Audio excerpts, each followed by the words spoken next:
দেশে বিভিন্ন জায়গায় করোনা ভাইরাস দেখা দেওয়ার কারণে স্বাস্থ্য অধিদপ্তর কিন্তু বেশ কয়েকটি নির্দেশনা দিয়েছে। সেই নির্দেশনা আজকে সকাল থেকে কিন্তু উপজেলা স্বাস্থ্য কমপ্লেক্স স্বাস্থ্য বিভাগ কিন্তু এগুলো পালন করা শুরু করেছে। তবে আমাদের যে কথাটি স্বাস্থ্য বিভাগ থেকে অথবা স্বাস্থ্য কমপ্লেক্সে যে বিষয়টি জানিয়েছে যে এখানে আতঙ্ক হওয়ার কিছু নেই। মানুষ যদি সচেতনভাবে চলাফেরা করে এবং স্বাস্থ্য বিভাগের নির্দেশনা মেনে যদি মানুষ চলাফেরা করে তাহলে এই করোনা ভাইরাস তেমন কোনো ক্ষতি মানুষের করতে পারবে না। কিন্তু তারপরেও তারা যে কথাটি আমাদেরকে জানিয়েছে যে আগে যে করোনা ভাইরাসের যে সিমটমগুলো ছিল বা যেইভাবে লক্ষণগুলো ছিল সেগুলো কিন্তু এখন পরিবর্তন হয়েছে।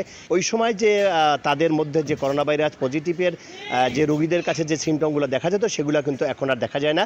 কিন্তু তারপরও সুস্থ সবল মানুষের ভিতরেও কিন্তু করোনা ভাইরাসের প্রাদুর্ভাব দেখা দিচ্ছে। সে উপলক্ষে কিন্তু স্বাস্থ্য বিভাগ বিভিন্ন রকম দিক নির্দেশনা দিয়েছে মানুষকে।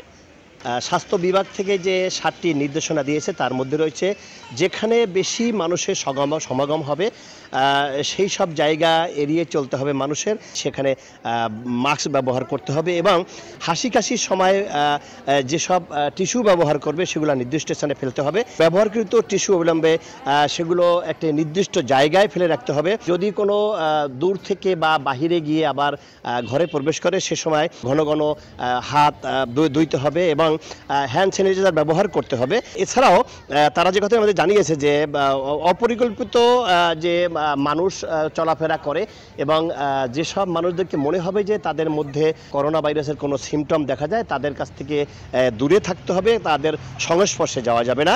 অন্তত 3 ফুট দূরে থেকে এবং মাস্ক ব্যবহার করে তাদের সাথে চলাফেরা করতে হবে। জ্বর, কাশি বা শ্বাসকষ্ট আক্রান্ত ব্যক্তির কাছে বেশি একটা যাওয়া যাবে না এবং ওই আক্রান্ত ব্যক্তিকে যেন সবসময়ের জন্য মাস্ক পরিধান করে রাখা হয় সেই ব্যবস্থাও সেই নির্দেশনাও কিন্তু স্বাস্থ্য বিভাগ থেকে দিয়েছে। এবং স্বাস্থ্য বিভাগ আমাদের যে কথাটি জানিয়েছে যে মোংলা উপজেলা স্বাস্থ্য কমপ্লেক্স শুধুমাত্র এখানকার মানুষ চিকিৎসা হয় না, কারণ এখানে মোংলা একটি বন্দর রয়েছে যেখানে দেশ বিদেশি নাবিকেরা এখানে আসা যাওয়া করে। এছাড়াও এই মোংলা কিন্তু একটি পর্যটক এরিয়া, এখানে বিভিন্ন দিক থেকে মানুষজন আসে সুন্দরবন ভ্রমণের জন্য।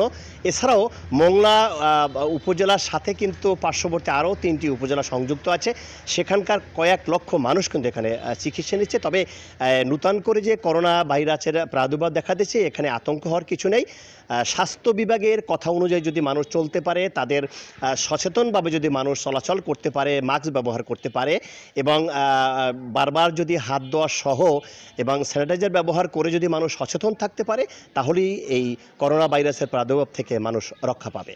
মাহমুদ হাসান, সময় সংবাদ, মোংলা।